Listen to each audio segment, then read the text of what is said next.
الحمد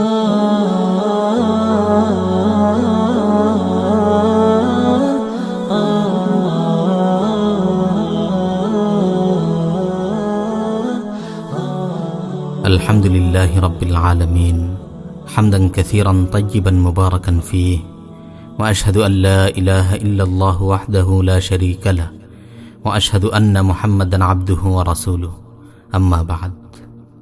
প্রিয় ভাই ও বোন, ছোট্ট একটি জীবন নিয়ে আমরা পৃথিবীতে এসেছি।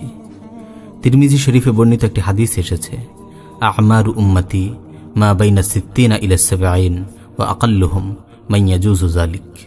আমার উম্মতের গড় বয়স 60 থেকে 70 বছর, তাদের অল্প লোকই এই সীমানা পার হতে পারে। শৈশব আর কৈশোরের অবুঝ অবস্থায় কেটে যায় জীবনের বড় এক অংশ। বুঝমান হওয়ার পরও দিনের প্রায় অর্ধেকের চেয়েও বেশি সময় চলে যায় ঘুম, খাওয়া দাওয়া ও অন্যান্য মানবিক কাজে।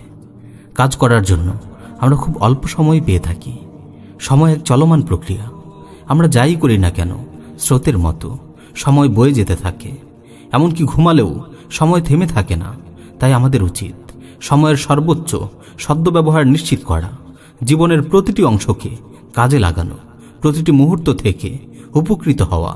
60 বছরের ছোট্ট জীবন এমন নয় যা হেলায় ফেলায় নষ্ট করা যায়। প্রিয় ভাই, সময়কে মূল্যায়ন করুন। সময় আপনার জীবন, অবহেলায় নিজের জীবনকে বরবাদ করবেন না।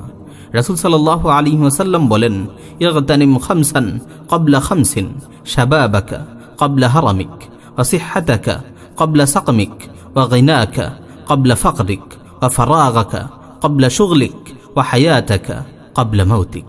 5টি জিনিস আসার আগে 5টি জিনিসকে মূল্যায়ন করো। বৃদ্ধ হওয়ার আগে যৌবনকে মূল্যায়ন করো। অসুস্থ হওয়ার পূর্বে সুস্থতাকে মূল্যায়ন করো। দরিদ্র হওয়ার আগে ধনাঢ্যতাকে মূল্যায়ন করো।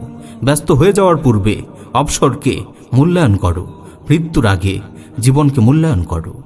রাসূল সাল্লাল্লাহু আলাইহি ওয়াসাল্লামের পবিত্র জবানে কত নিখুঁতভাবে ফুটে উঠেছে সময়কে কাজে লাগানোর গুরুত্ব। প্রিয় ভাই, কিয়ামতের দিন দুনিয়ার এই জীবন কিভাবে কাটিয়েছো তার হিসাব দিতে হবে। তোমার যৌবন কিভাবে অতিবাহিত করেছো তার হিসাব দিতে হবে। রাসূল সাল্লাল্লাহু আলাইহি ওয়াসাল্লাম বলেন, লা তাজুলু কদামা আবদিন ইয়াউমাল কিয়ামাহ হাত্তা ইউসআলা আন খামসা, আন উমরিহি ফীমা আফনাহ, ওয়া শাবাবিহি ফীমা আবলাহ, ওয়া আন মালিহি মিন আইনা ইকতাসাবা, ওয়া ফীমা উনফিকা, ওয়া আন মা আমিলা ফীমা আলিমা। কিয়ামতের দিন 5টি প্রশ্নের সম্মুখীন হওয়া ব্যতীত কোনো বান্দার পা আপন জায়গা হতে সরাতে পারবে না। 1, তার হায়াতকে কোন কাজে ব্যয় করেছে। 2, যৌবনকাল কোথায় অতিবাহিত করেছে। 3, সম্পদ কোত্থেকে উপার্জন করেছে। 4, অর্জিত সম্পদ কোথায় খরচ করেছে। 5, অর্জিত ইলম অনুযায়ী কতটুকু আমল করেছে। আজ আমরা কত সময় অনর্থক বরবাদ করছি। বন্ধুদের সঙ্গে অর্থহীন আড্ডায় কিংবা ফেসবুক, টুইটার, ইউটিউবে ঘন্টার পর ঘন্টা কাটিয়ে দিচ্ছি। জীবনের এই নির্মম অপচয়ের জন্য আমাদের একদিন আফসোস করতে হবে। যেই সময়কে কাজে লাগিয়ে আমাদের আখিরাতের পাথেয় সংগ্রহ করার কথা ছিল, সেই সময় ব্যয় করে আমরা জাহান্নামের আগুন প্রজ্বলিত করছি।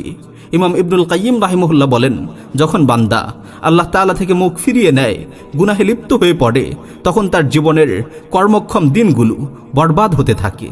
যার অনুভব এখন সে করতে না পারলেও সেদিন ঠিকই করতে পারবে, যেদিন বলবে, ইয়া লাইতানি কদ্দামতু লি হায়াতি। হায়, আমার এই জীবনের জন্য যদি আমি কিছু অগ্রিম পাঠাতাম। হায়, আমার এই জীবনের জন্য যদি আমি কিছু অগ্রিম পাঠাতাম। প্রিয় ভাই, দুনিয়ার এই সময়গুলোর কোনো বিকল্প নেই। হারিয়ে যাওয়া সময় আর কখনো ফিরে আসে না।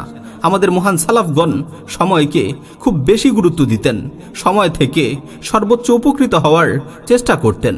সামান্য সময় নষ্ট হলেও তাদের আফসোসের অন্ত থাকত না। হযরত আব্দুল্লাহ বিন মাসউদ রাদিয়াল্লাহু তাআলা আনহু বলেন, যখন দিবসের সূর্য ডুবে যায়, আমার জীবন আরো খানিকটা ছোট হয়ে আসে।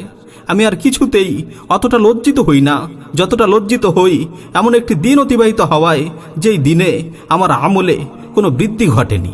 হাসান বসরি রাহিমাহুল্লাহ বলতেন, হে আদম সন্তান, তুমি কতগুলো দিনের সমষ্টি মাত্র। একটি দিন চলে গেল, এর অর্থ তোমার একটি অংশ চলে গেল।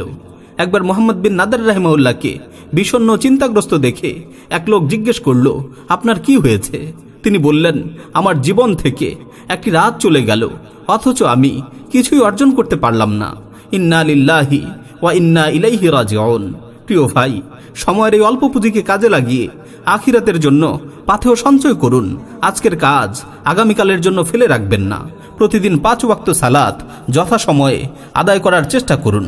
এতে আপনার পুরো দিনটি 5 ভাগে বিভক্ত হয়ে সুন্দরভাবে বিন্যস্ত হয়ে যাবে। যথাসময়ে সালাত আদায় করার ফলে প্রতিটি কাজ নির্দিষ্ট সময়ে সম্পাদন করার একটি সুন্দর অভ্যাস গড়ে উঠবে। আল্লাহ তাআলা আমাদের আমলের তৌফিক দিন। আমিন ইয়া রাব্বাল আলামিন।